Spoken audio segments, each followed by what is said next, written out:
Welcome to the Purpose Driven Investor Podcast, a show focused on the people behind the deals, their mission, their values, and the impact they're creating through real estate and entrepreneurship. Today's guest is a real estate investor, a team owner, and founder of Bird Dog Group based right here in Greenville, South Carolina. Bird Dog was built around growth, not just in deals, but in people. Our guest today, Brian, is deeply passionate about helping others develop, build strong teams, and creating a real estate business that supports life, family, and long-term purpose. Outside of real estate, he's married to the brilliant and talented Kara, and together they stay busy with their three dogs, which is where the Bird Dog Group name comes from. Today, we're going to talk about the journey in real estate, what it takes to build and lead a team, and how a growing business can continue to grow without losing sight on what actually matters. So welcome to the show, Brian. Thanks for having me, Robert. Appreciate it. Good deal, man. I'm excited about this one. I think you can offer a really interesting perspective to the people that are listening, and I'm sure I'll learn quite a bit along with everybody that's watching the show. So let's start first with your origin story and why real estate. So let's talk about kind of your background. What were you doing before real estate, and what drew you into real estate? Yeah, for sure. You know what? I'll tell you what. I'm going to go way back. I'm going to go way back because this is truly my origin story. When I was about 9-10 years old, my parents split up. Things were tough. Single mom. She had 2 kids. Worked a lot of jobs, and one of those part-time jobs was delivering papers. This is old school, but we used to get up at 3 a.m. with her, get an 88 Honda Accord. I was in Lexington, Kentucky. That's where I'm born and raised. Drive halfway to Louisville, get the papers. We'd deliver them with mom. Sometimes we'd sleep, sometimes we'd help her. And we'd drive around, read the classifieds, look at the pretty houses. That was interesting. And when I got home, we had no cable, no internet, just rabbit ears. And there's one channel, Fox, that would come back in that time. And we still had a couple hours before school. And so I'd watch TV if I couldn't sleep. And back then, it's the late 90s. Only thing on TV at that time, that hour of the day, was infomercials. And so one sticks out in my mind was winning in the cash flow business, and as note investing and stuff like that. And I was young. I mean, I didn't luckily we didn't have any credit or credit card. I couldn't buy the course, but I could just watch it. And I would watch it and try to just figure out what are they doing? What is this? And I know it sounds silly a little bit, but it was those infomercials that inspired me to go to the library before school and start reading books and getting on old school stuff like REI Club way back in the day. And it was around middle school that I decided I'm going to do something. I'm going to try to do this. I'm going to try the wholesale. My first attempt at wholesaling, I sent out 20 handwritten letters to my neighbors. This is in my, Center Parkway, Lexington, Kentucky. There's a lot of old rundown houses around there, fine. So I sent out letters, and I got 2 responses. One lady called me, had a nice combo. I'm 12, but so it was whatever. It was a no thank you. And then I got a piece of mail back. It was a big envelope, and I was like, "What's this?" And I opened it up, and it was this big yellow binder of papers with a sticky note to a page with a bunch of highlighted sections. And it was from the Kentucky Real Estate Commission, and it was pointing out, trying to sell real estate without a license. And imagine, showing that to your mom. I was like, "Mom, help. We need to call somebody." They were cool. I think they knew I was just a super young kid and didn't know what the heck I was doing and all that stuff. But I share that story just because it took more than a decade before I kind of just always was still interested in real estate, but forgot about it. I actually joined Boomtown, really humongous company in the lead generation space. I was a search engine marketing analyst, and that's what introduced me to the world of agency. I knew nothing about agency, knew a little bit about investing, but I share that story just because, back then, the knowledge and the accessibility in podcasts like this, it just wasn't there. It was a lot harder to learn about real estate. And if you grew up like me, you didn't have a family member in it or something like that, it was hard to even believe if it was real. or is this like a scam, or is this real? And so I tell that story just because that's what inspires me to do a lot today with like offering free coaching and a lot of stuff I do. I just wish someone would have sat me down a lot younger than when I actually started investing in real estate. I actually started being an agent and just said, hey, this is real. And if you stick with it and if you keep doing it and you solve these problems, there's a lot of opportunity here. A lot of people, a lot of young people especially, they don't have that influence sometimes. So that's part of what inspires me. And that late night infomercials, man, that's what. And I love that story. And I think, I think that's a real interesting story. And I think you're spot on too, as you talk about the opportunity today versus, I don't know how long ago that was, but I'm 45 and I was talking with somebody yesterday, and I was like, they asked me, well, what's one thing you wish you could tell your younger self? And for me, it was starting earlier.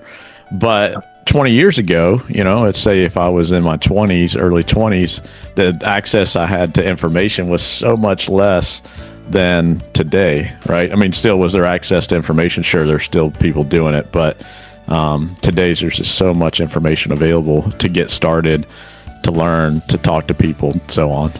And just the tools, I talk to young kids all the time. They're like, yeah, I got PropStream and I'm trying this out. It's just kind of crazy sometimes what technology's done, And I think that's still, even today, I find for a lot of people, there's all this information on social media. I'm part of it. I put a lot of content out there about real estate, but sometimes people need that guiding hand and they need that help and that mentorship to say, like, you can do this. This isn't just hype. Like, this is real. Like, I truly, truly believe real estate in all its forms is one of the most accessible wealth building opportunities most Americans have today. Like, a lot of things like the stock market and even college, just the cost is getting less accessible to people, but you can go out there, you can get your real estate license, you can become an investor. You can buy a house and just understand the opportunity in that. There's so many cool things, and that's what motivates me to do what I do, make the content I make. It's just sharing that message of helping somebody say, yeah, I can do that. Like, that could be me. I could do that. I think that's really cool. That's great. Talk about so you had real early experience with real estate, and you went with Boomtown. And you started to get, I imagine, more ingrained. What was the moment where real estate went from, oh, this is interesting, to, okay, this is it, this is what I want to do? Yeah, those early years was just a lot of young kid trying to hustle stuff. And then 2008 happened. As you remember, I'm 40, right? So kind of forgot about it for a long time. But when I moved from Lexington, Kentucky to Charleston, South Carolina, it's also where I met my wife, Kara, who's from the upstate. She's a Greenville local. I was a self-employed affiliate marketer, and I was doing that back when that was kind of a thing nobody really understood either. I was like buying ads on MySpace and make money online is what we used to call it, right? But it was when I joined Boomtown. One of my smartest friends, Brock Ward, he actually is in the leadership over at Housing Wire and Altos Research now. Brilliant guy. He started working there, and he's my friend from Kentucky. And he's like, you should get in on this. I was like, okay, cool. And I knew nothing about agency. I knew nothing about brokerages. I had no idea how any of that worked. And I started generating leads for agents. I mean, they were like, hey, here's 300 accounts, 10% conversion rate, $10 leads. It's their target. Have fun, do your thing. You know how to do this. So I was like, okay, cool. And as I started to hear about the problems and the different things about the leads and stuff like that from the clients, I got more into that business. I'm like, I need to understand their business better. And I think it was about like 6 months in the Boomtown, and I think it was that first year maybe I actually got the privilege to go like a Tom Ferry event too, and I was hooked. I was like, I'm gonna do this. Like, this is what I want to do. I was like, I love digital marketing, but I was like, this excites me. Like, this is cool.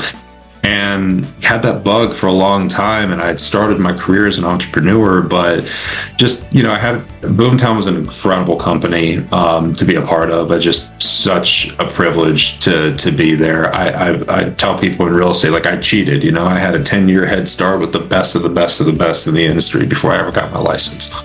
But did that, gave me SVP over at Westcore Product for a while. and eventually launched Bird Dog Group. So I'd say, yeah, it was that experience and meeting all those incredible team owners and brokers and coaches and just industry people at Boomtown that made me realize real estate's going to be my lifelong career, my lifelong passion. Yeah, it's almost like you had an inside view on what real estate can be and what success can be, right? Yeah, man, I honestly, it just like everyone, right? It's like I still regret not even taking action sooner and recognizing that sooner, like it wasn't until I was like, wow, all these people are paying so much money to go to these events. I get to go for free. Like, let me learn, It's so that was an incredible opportunity. And the agency side was interesting for me because it kind of was a little bit of best of both worlds. Like even the idea of starting Bird Dog Group kind of started from Kara and I have a pretty small portfolio, single family rentals here in the upstate. And we thought about, well, maybe instead of buying my next rental, I start kind of slowly growing a team or a business, use my lead gen background and do that. Life comes at you fast. I went through a layoff and that was like, okay, now we're going all in. Bird Dog Group and that was a week after I started taking my licensing courses and all that. It was like, well, sometimes that's what it takes, right? Yeah, I got kicked off the boat, and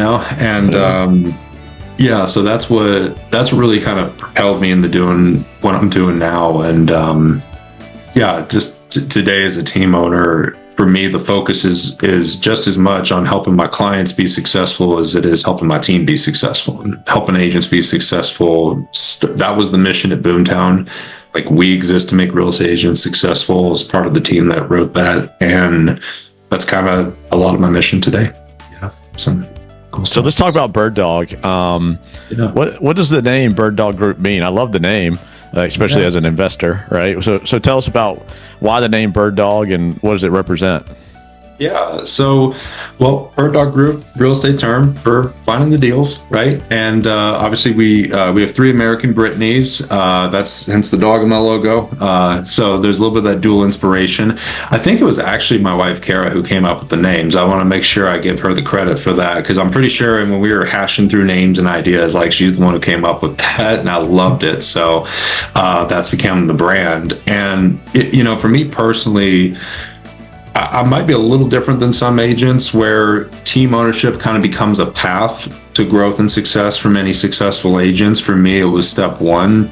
I started like any business owner solo, but then quickly hired our first agent. Shout out to Ryan Minch and also Emmanuel Garcia on my team. Great guys, and I'm privileged to work with them. But Bird Dog, it was a couple things. It was creating a brand that was specific and local here to the upstate that people could identify with. And it was also about creating a brand that wasn't attached to me. Like, I know I'm the face on the social media and a lot of the content stuff we do, but that's kind of out of necessity, not by design necessarily. No offense to anyone who operates this way, but I never intended to be the Brian Ostrowiak group or anything like that. No one could say my last name anyway, so it wouldn't work. Wouldn't be good branding. Wouldn't be good branding. Yeah, no, you handled that intro masterfully, by the way.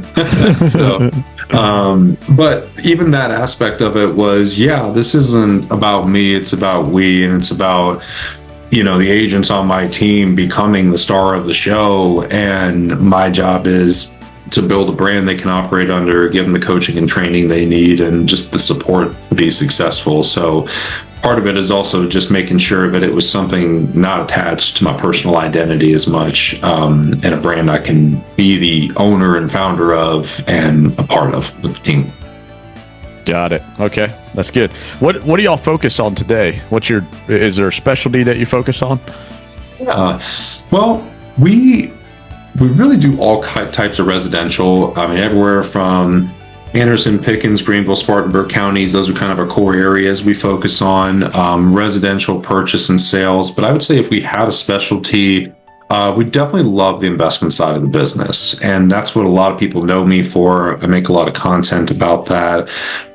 Investors of all shapes and sizes, everyone from people who are doing major acquisition operations and they need someone to list all their wholesale deals and their flips, to a lot of first-time investors who just want to do their first buy and hold. Like there's a lot of people out there, for example, that they're probably not ready or even sure if they want to be in like the business of real estate.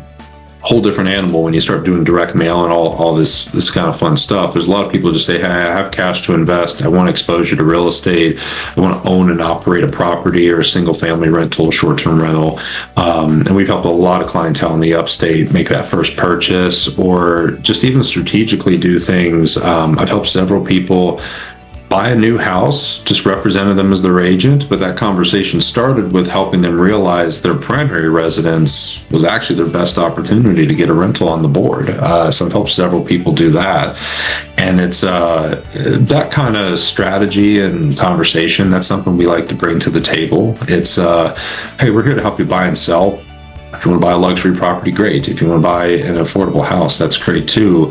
But to us, to me and the rest of the team, real estate's not just a place you live. It's this vehicle for wealth and success and opportunity. And so we try to just share that aspect with everybody. And we notice a lot of our clientele, that's what they come to us for, and some are hardcore. Yeah, I was going to say, I mean, I imagine that, that perspective on investing and creating investment properties, it's clearly helpful in that arena, but also very helpful for your buyers and your sellers as you're looking, how can you best protect their money, right? Yeah, because for most people, despite some of the narrative on social media about renting and investing and all this other stuff out there, right? But which I'll always like to poke the bear on that, but that's the largest sum of money and concentration of wealth a lot of people have. And a lot of people, if they just knew some of the stuff we take for granted in the investment world, like some of the 101, what's the Burr method? How can HELOCs be utilized? Thinking about, do I really need to put a bigger down payment on a house or a smaller down payment? What is actually a more advantageous way to utilize my cash? Giving people that advice, even going into their first home purchase, is just such a game changer for a lot of people, because a lot of people don't identify as real estate investors. They're not someone like yourself, Robert, that does the land home pack, like so much activity at such a big level. Right. For a lot of them, it's just, hey, if you thought about your first home purchase or even your second home purchase a little bit smarter, that could be a game changer for you. And we love helping people that way. Love it. That's great. Let's go into leadership, team, and the growth that you've had there at Bird Dog. What's the biggest shift that you've had to make going from a solo investor or solo real estate guy to a team owner? Yeah. I think the biggest shift, even myself with the mindset of like, I'm starting a team from day one, like this will be a team. I will very quickly, for example, all my buy side leads started going to my agents. And then over the time I've started doing the listing side. I think the challenge for a lot of people is that no matter what you do, you build relationships with clients, and it's that one-to-one relationship. And as any business owner, those relationships, especially in real estate, those are your baby. Like, you want to protect those, and you want to be able to empower your team to take over, which also allows you to do more, to serve your clients better. And I think sometimes that's the challenging transition a little bit for some agents. But I'm very proud of like Ryan Minch on my team has, over $1 million plus property under contract right now. Big development project, big risk project, one of our best clients, and handling that masterfully. Emmanuel Garcia, same thing. When he joined the team, had him working actually with one of our larger volume mobile home investors. So a lot of it is just, for me, I guess the challenge is you have to remember, like, hey, this is not about myself anymore. This is about everybody else. I'm here to coach, train, and help them be successful and put them in the right position, So much of my shift in focus is, it's a little bit of a transition from how do I get leads, how do I get sales, how do I get clients, to my focus today needs to be, we're going to have the best stand-up ever today. Like, I'm going to make sure the team's fired up, has their marching orders, know what to do, and they have a game plan. And I'm going to ask them the hard questions, like, what's holding you back from doing the thing you need to do? that's what becomes your focus. Like, you're someone's coach and mentor, and you got to resist any temptations to always want to step in and control everything. That's just like every business owner, right? You start from zero and you build up. But that's the transition. That goes into my next question in terms of how do you, I mean, you're growing and you're growing at a pretty fast speed. How do you help others grow and grow your business without losing the control of quality? Yeah. There's no right or wrong answer to that. I think it's kind of like, in a lot of ways, not that different than some sales coaching. A good salesperson is a better listener, a better asking questions to help their clients or prospects, whoever they're talking to, make decisions. Like, so much of my business is decision making. And I think for me, it's just about, okay, staying looped in on what's going on and just asking the questions. Like, just asking the questions like, hey, did we cover these bases? Did we do this step? Are we moving too fast? Encouraging people to just make sure, hey, they're capable, one, of meeting certain standards we hold in the group, but also I have to recognize always, like, this business, I am the bottleneck. So if the whole company is based on my knowledge and my way of doing things, and there's a better way of doing things one of my agents has, if I don't open up to that opportunity, we don't grow. So I think a lot of it too is making sure I'm not delegating. It's more I'm listening and strategizing and coaching alongside. I think that's really the key. And that's like Brian and Emmanuel all the time. They're going to check me on stuff or show me something I'm not seeing. And that's why the kind of people you want around you, right? Yeah, it is. That's what you want, I don't want to be the mega agent that the whole brand and everything is built on me and these are all my little helpers. That's just not my game plan. I want to build an elite group of elite people. And I would love to, over time, truly make it a goal where, like, I'm not the smartest person in the room and I'm not the one who has all the answers. I'm asking them, hey, team, what should we do here? And I feel like I'm already getting to that point as quickly as we are, which is amazing. But that's, I think, what a leader has to do. You have to let the business not be about you anymore. It has to be about everybody else, and you're a part of the business, not the all controlling being of the business. If you are, not a bad way to go, but that'll keep you small. In my experience, I've learned. Keep you busy too, right? Oh man, yeah, it will. I learned that from Boomtown too, and a lot of that growth. Yeah, this is probably more of a question for me that I want the answer to, but.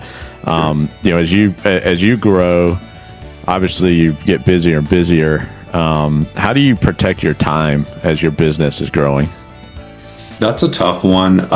It's actually one I even spend a lot of time training my agents on. Like, we focus on how do we maintain the amount of calls we need to make, things like that. For me, a few habits I've had to break, bad habits and things I've had to learn. Number one, I got to use my calendar, and I got to let that calendar have more control and influence over my day. It's that big difference between waking up on a Monday and saying, what do you got, inbox? Like, let's roll, versus Sunday night, I'm going to plan, I got to do this, this, this, and this. And then, okay, I'll look at the inbox and the fires of today at this point in time. And I even teach my agents that same thing, because you can have one deal and be completely busy, or you can have 10 deals in escrow and be just as busy, I find. You can go looking for problems and stones unturned. You can sit there and wait for stuff to react to.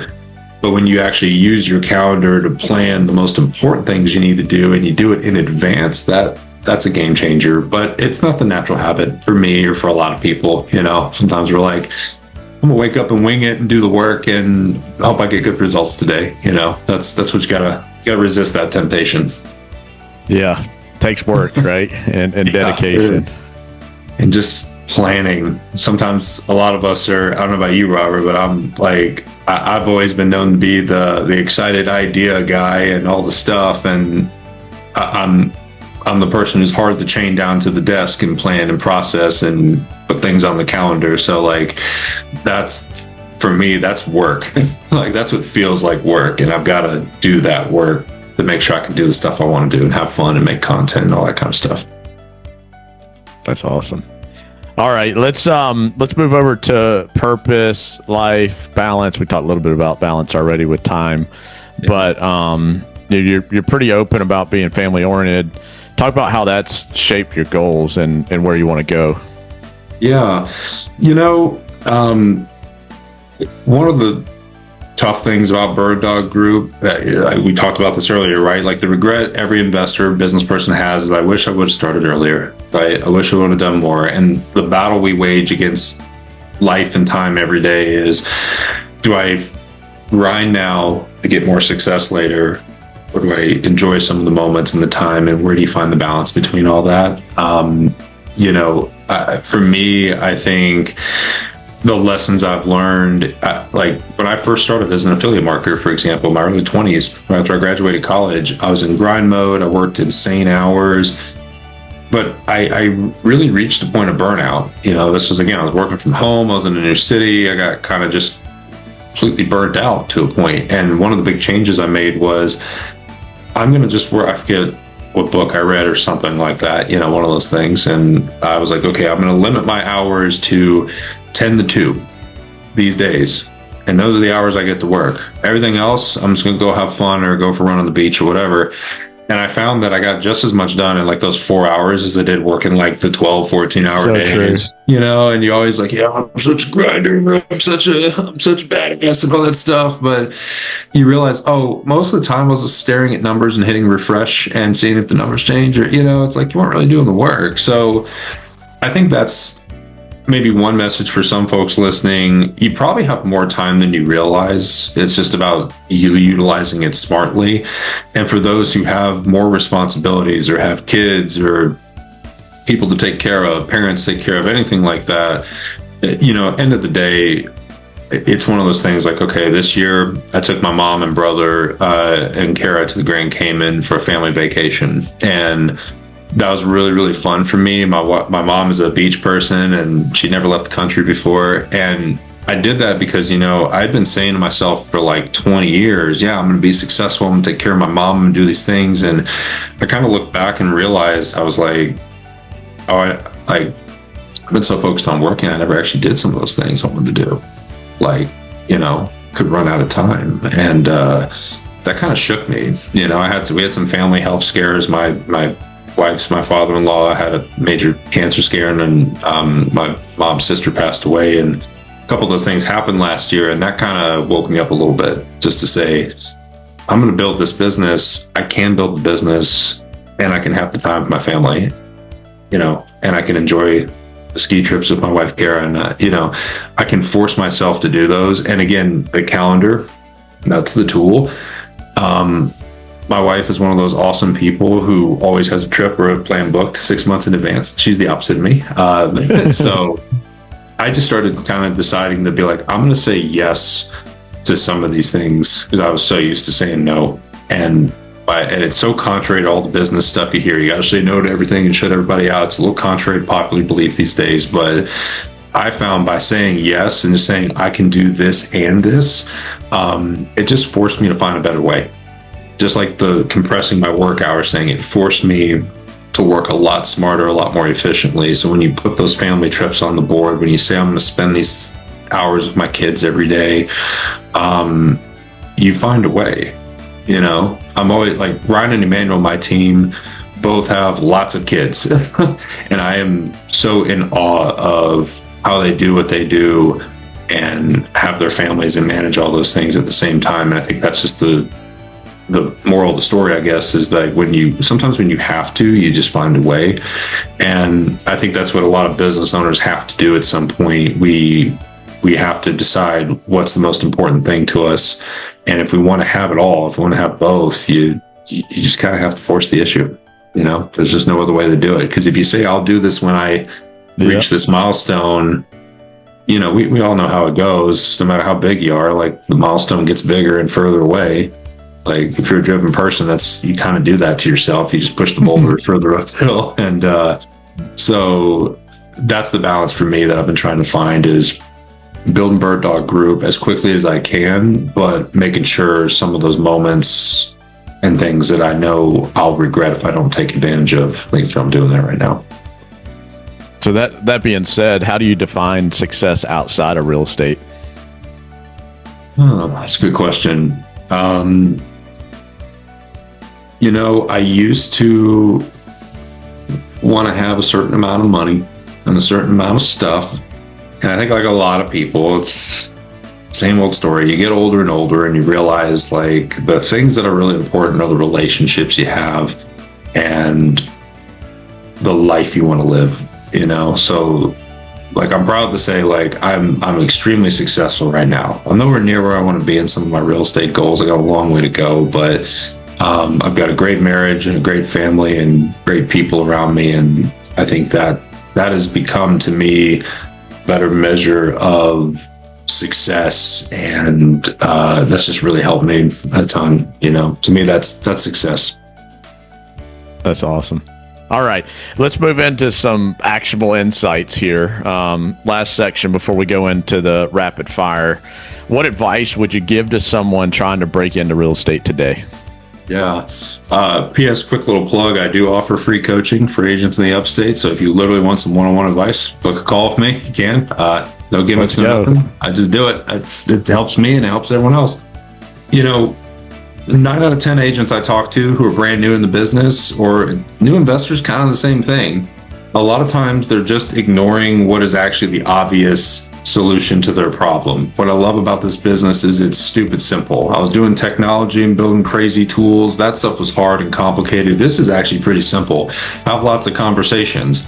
And the methods to get conversations these days, you can just go to ChatGPT and say, hey, what are the top 10 ways for me to generate leads? And you can say you have money or no money, and it'll spit them out. And they're not surprises. Cold calling, mail, social media, door knocking, like a lot of these common tasks.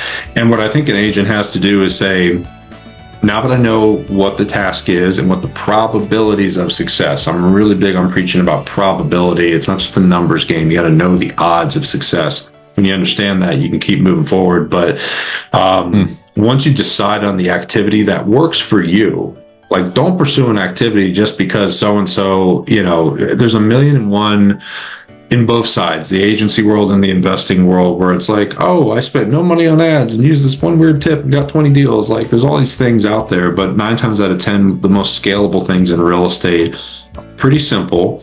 They have their challenges. They have the pros and cons. Cold calling's tough. Like it's tough, but it absolutely works.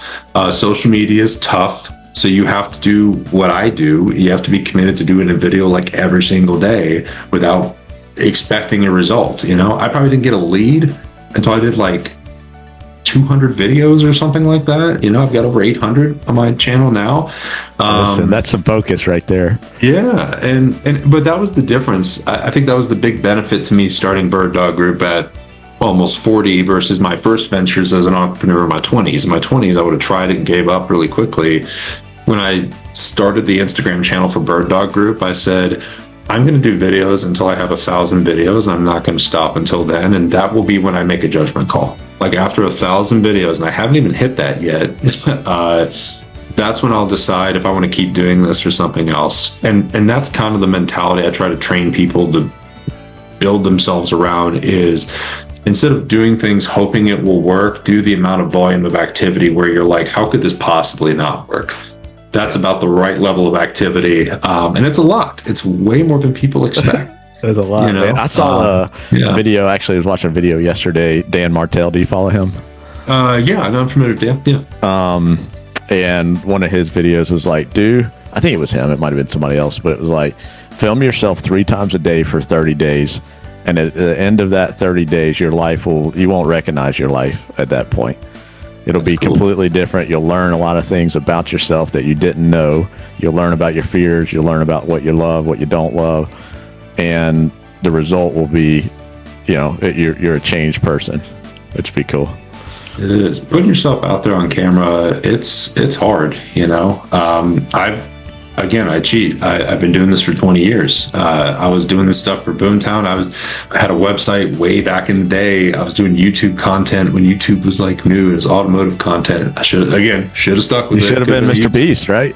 Oh my gosh. Let's go. I started a YouTube channel in the automotive space. I made 5 videos and moved and forgot all about it. Came back 6 years later because I started seeing some AdSense checks come through my account. I was like, what are these from? And the channel had 6,000 subscribers and a combination of 3 million views. And I was like, that to me, like for anyone out there who's like, oh, I'm so scared to get started. Like, that's one of the biggest regrets of my life, man. That I didn't just do. If I had the discipline and consistency I have now, granted the technology was different. It took me way too long to upload and edit videos from the Sony Cam to iMovie, and it was a nightmare back then. But I don't think doing one video a day was hard back then. It's just the upload speed. But if I'd have stuck with it, I can't think of what the possibilities would be. And so I was like, lesson learned. Never make that mistake again. Go all in and just stick with something that is proven to work. And if you do the work, it will always work. That's my message. That's great. You talk about YouTube. My boys are in high school. One's a freshman, one's a junior, and they've just started getting into YouTube. And I've encouraged them, like, hey, you stick with it. This will be great. But my youngest son, he posted a video like 2 days ago. It's already got 7,000 views on it. It's like, man, that so blows crazy. My mind. Like the possibility with social media content, whether it be Instagram, Facebook, YouTube, whatever it may be. But anyhow, so let's talk about, you've talked about a few things that you believe that goes against the crowd. I don't know if this is a theme for you or not, but give us one thing that goes against the crowd that we're going to say, man, that's incredibly insightful, or I should probably believe that too. Ooh, that's a tough one. Okay, I'm gonna give you one. This one might be a little spicy for people on both sides of the aisle, agents and real estate investors. All right, I think a healthy relationship with an agent and an investor is not built around an agent finding deals for the investor. I think it's built around providing services and guidance. And here's why I feel that way. I see a lot of people who get into real estate investing, and they make that post we see 45 times a day in the Facebook groups. Hey, I'm a cash buyer looking for deals, right? I'll list it with you, or things like that. We've all done that. I've done that, right? And agents kind of follow suit in that regard.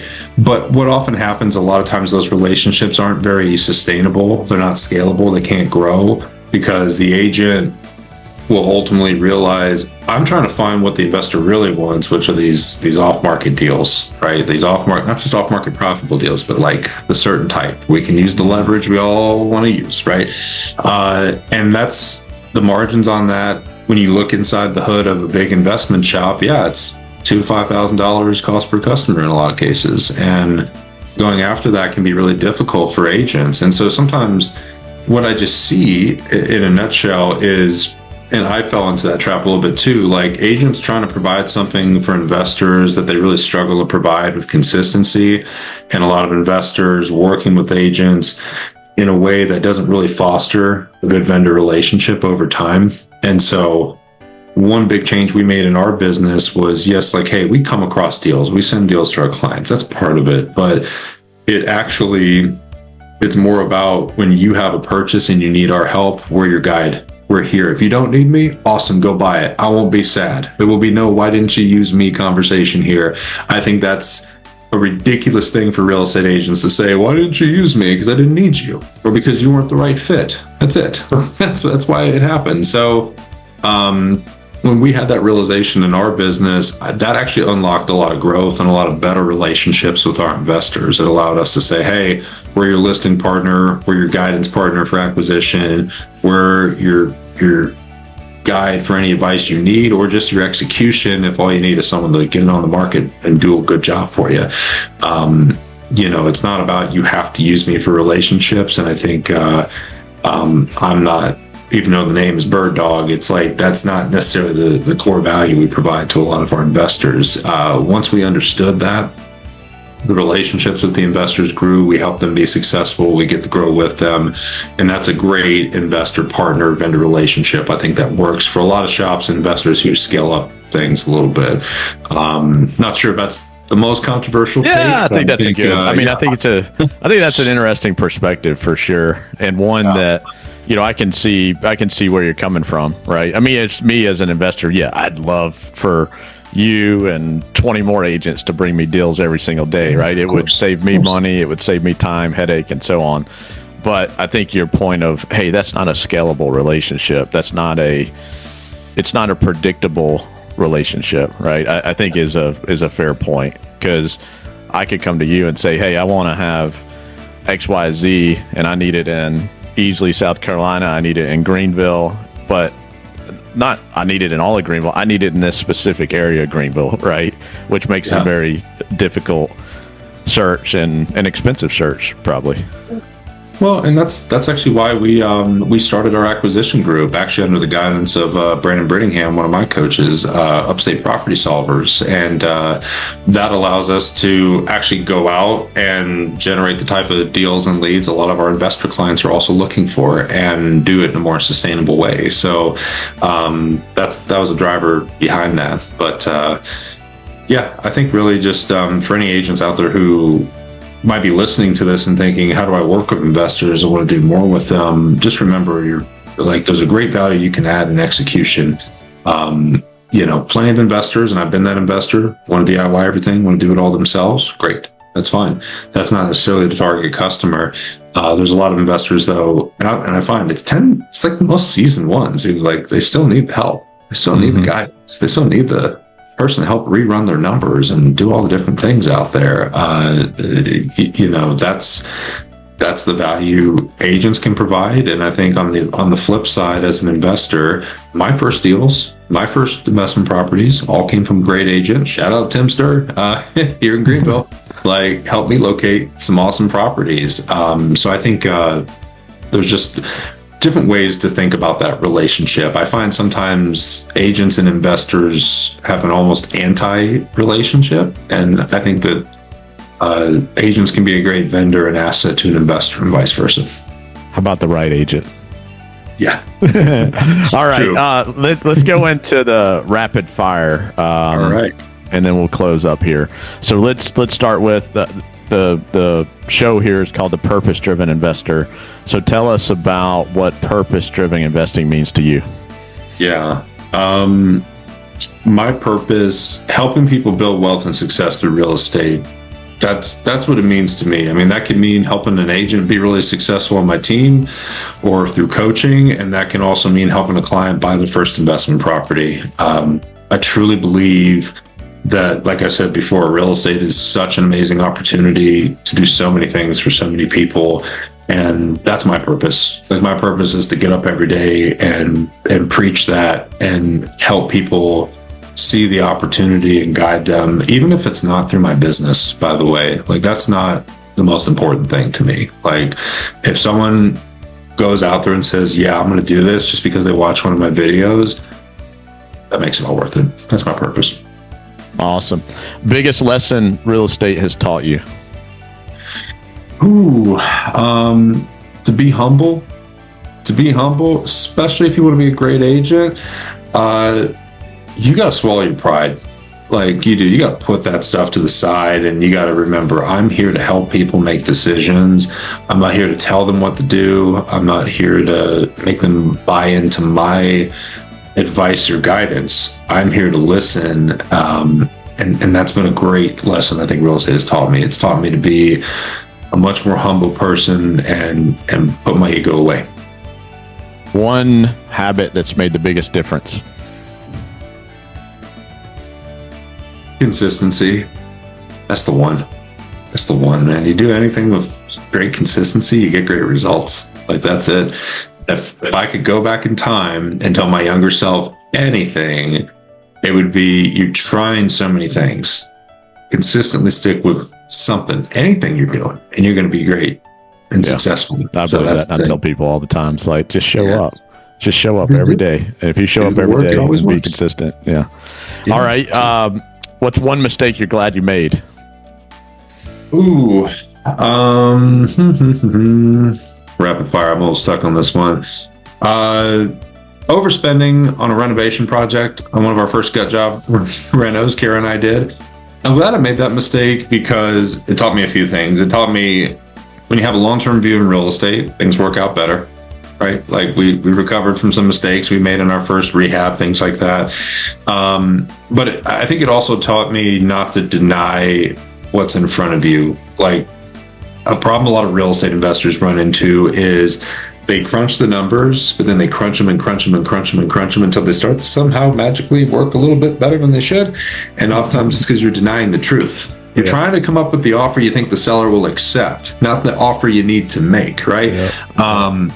That project and going through that, like I was thinking about that house in my mind, like it had a roof that looked like it needed a roof. And I tried to convince myself it doesn't need a roof. We can do a patch here and a patch there and it'll be just fine. No, it needed a completely new roof. It had 3 layers of shingles, one of those, but it did. It just taught me, don't deny the truth that's in front of you. Solve the problems that are in front of you. Don't look for ways around, solve the problems. All right, last question here. What's next for Bird Dog and how can people reach out to you? Yeah, what's next is we're going to keep growing our volume and our team. And if you have an interest in joining Bird Dog Group, working with me and the team, or even just getting some free real estate coaching, again, I truly offer that. No strings attached, anybody, any brokerage, any purpose. You can find me on pretty much every social media at Bird Dog Group. We are hiring agents right now, so if you're interested, I'd love to talk to you, even if you're new to real estate. And anyone out there who needs any kind of help with anything in the real estate industry, that's just what I'm here to do, no matter what. Please reach out to me at Bird Dog Group.